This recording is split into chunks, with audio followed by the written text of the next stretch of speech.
A mund t'jap një shembull influencimi të lutem, ta kthejmë të binarët e temës të paktën.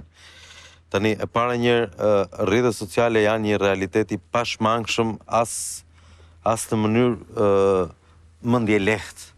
Pra ndikimi dhe përpjekja investimi i infrastrukturave shumë serioze politike, qoftë edhe ushtarake, qoftë edhe të inteligjencës, tek komunikimi në rrjetet sociale është një çështje shumë serioze.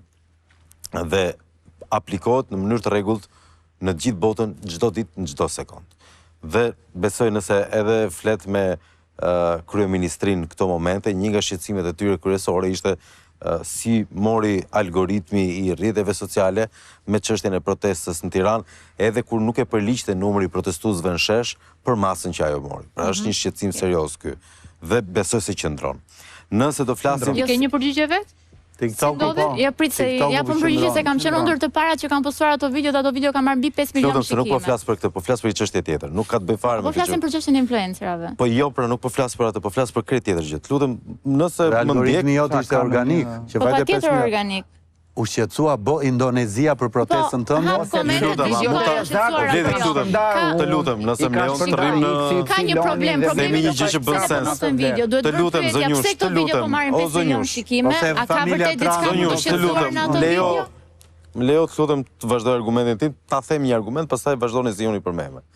Tani, çështja e komunikimit nëpërmjet rrjeteve sociale, jo thjesht struktura klasike mediatike që është vertikale, por ky komunikimi tani më horizontal është absolutisht një nga investimet kryesore edhe në fushatat politike.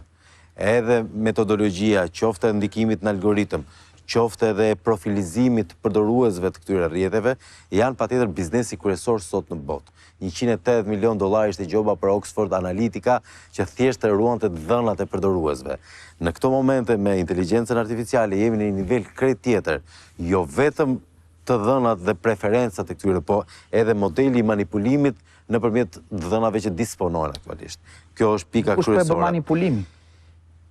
Unë po të parashtoj... Kush po manipulon kë? Po jo, mor, djalë, jo, se s'po flasë për të... Në kontekstin ku jemi, po ti po na tregon analitika. Ne kemi një hall, tu kemi 11 ditë atje, po vdesim. Ti po flet për analitika e për...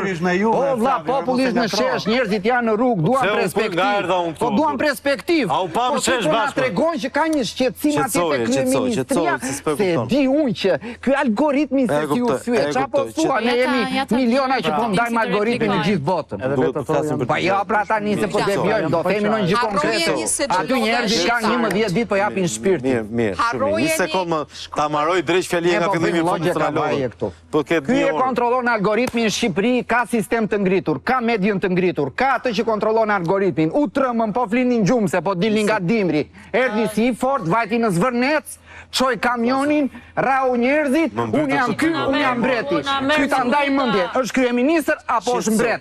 Në momente është kryeministër, në momente është mbret. Po dhe ne i treguam që ti mbret në Shqipëri nuk bësh dot. Do vazhdojmë, do luftojmë, do bëjmë opozitë. Ka folur një protestë? Ore s'kem parë. Ke folur në Jo, preferoj që të flasin njerëzit dhe nuk vuaj për atë e kam atë... Tash besoni te media, se ka këtu se ju s'besoni te media, folën protestë. Për të ardhur... Bëra parantezë vetëm se ishte emri sa i erdha, se ndryshe s'kisha ardhur. Për të ardhur... Ne po të prisim. Për të ardhur po mlat drejtë e morin ta themi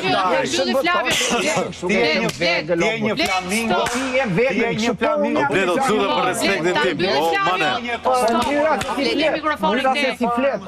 Po astisë një mua. Mane, të lutem. Unë kam pasion, zotri, se po më dali mushkrit, Berisha në burg, Rama në burg. Unë kam adrenalin, sepse populli im po vuan. Po vuan, sepse s'blejnë do 1 kile mish, bën 16.000 lek, 1 kile djath 20.000 lek.